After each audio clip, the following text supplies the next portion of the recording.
മാനുഷികമായിട്ട് എണ്ണി തിട്ടപ്പെടുത്താൻ കഴിയാത്തൊരു ദൈവാനുഗ്രഹത്തിലേക്ക് നീ പ്രവേശിക്കാൻ പോവുക.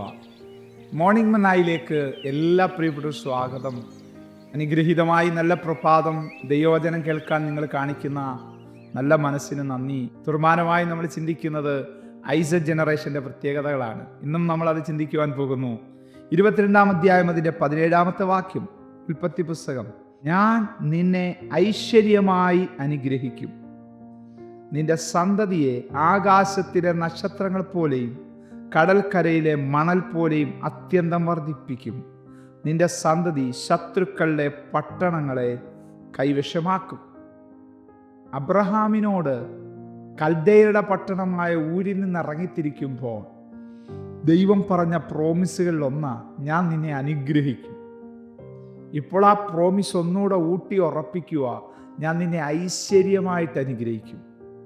ഞാൻ ഇന്നലെ അത് ചെറുതായിട്ടൊന്ന് ടച്ച് ചെയ്തു. സമ്പത്ത് ചിലപ്പോൾ നമുക്ക് ജോലി ചെയ്താൽ ഉണ്ടാക്കാൻ പറ്റും. രാത്രിയും പകലും ജോലി ചെയ്ത് സമ്പത്ത് ഉണ്ടാക്കുന്നവരെ കണ്ടിട്ടില്ലേ?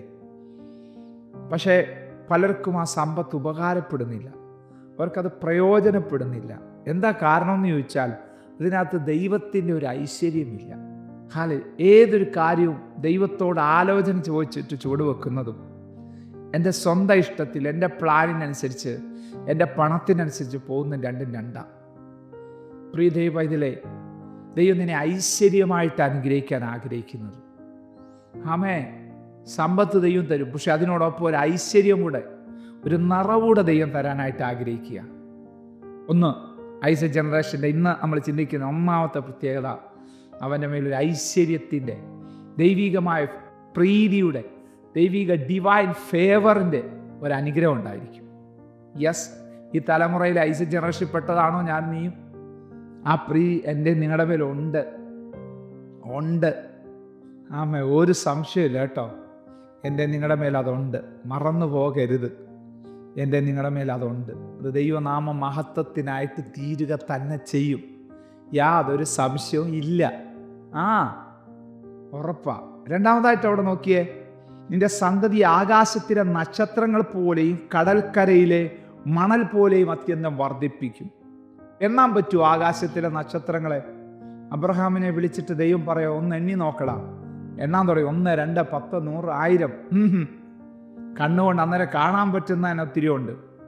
ഇപ്പോഴത്തെ ആധുനിക ടെക്നോളജി നമുക്കറിയാം, സയൻസ് ഇത്രമാത്രം ആമേൻ ഹല്ലേലൂയ വികസിപ്പിച്ചിരിക്കുന്ന സാങ്കേതിക വിദ്യകൾ ഇത്രത്തോളം വളർന്നിരിക്കുന്ന ഈ കാലഘട്ടത്തിൽ അറിയാം, കോടാനുകോടി നക്ഷത്രങ്ങൾ. ദൈവം പറയാം, അതുപോലെ ഞാൻ നിന്റെ സന്തതിയാക്കും. കടൽക്കരയിലെ അല്പം മണ്ണെടുത്തിട്ട് പറയാം, എണ്ണടാ, ഈ പൂഴിയെ നീ എണ്ണാൻ തുടങ്ങി. 1, 2, 10, 100, 1000, 10,000. പറ്റുന്നോ? ഇല്ല. കയ്യിൽ ഈ ഒതുക്കിയേക്കുന്ന മണത്തരി എനിക്ക് എണ്ണാൻ പറ്റുന്നില്ല ദൈവമേ എന്നായിരിക്കാം ദൈവത്തോട് അബ്രഹാം പറഞ്ഞത്.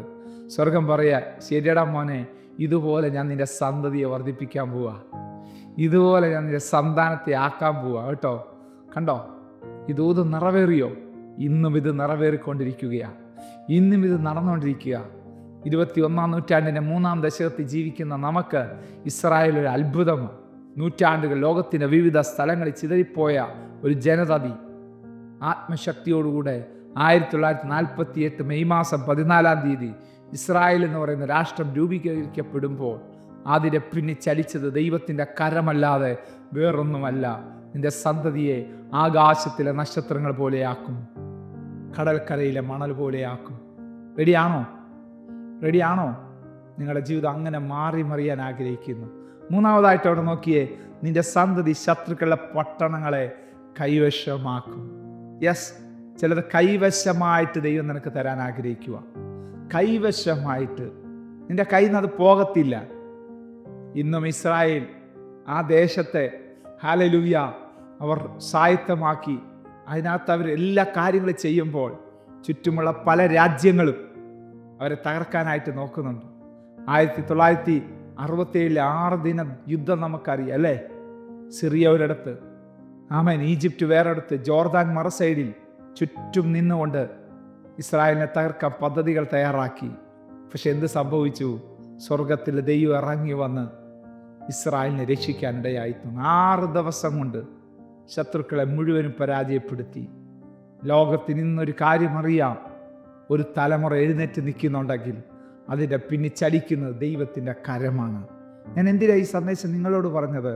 ഈ തലമുറയിലെ വാക്തത്ത ഇസ്രായേൽ, വാക്തത്ത ഐസക് ജനറേഷനാ ഞാനും നിങ്ങളും. എൻ്റെ നിങ്ങളുടെ മേൽ ഒത്തിരി വാക്തത്വങ്ങളുണ്ട്.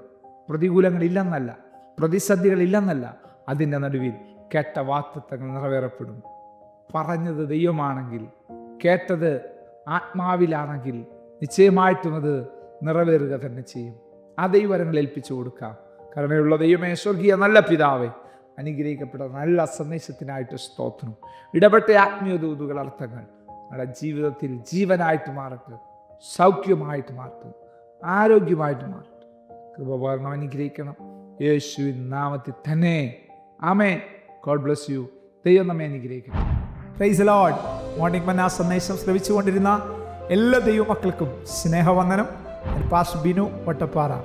ഈ ദൈവവചന സന്ദേശങ്ങൾ തുടർമാനമായി ലഭിക്കുന്നതിനായി 9745600023 എന്ന വാട്സാപ്പ് നമ്പറിൽ ബന്ധപ്പെടാവുന്നതാണ്. നമ്പർ ഒരു പ്രാവശ്യം കൂടി ആവർത്തിക്കുന്നു: 97 45 60 00 23. ദൈവം നമ്മേവരെയും അനുഗ്രഹിക്കട്ടെ. God bless U.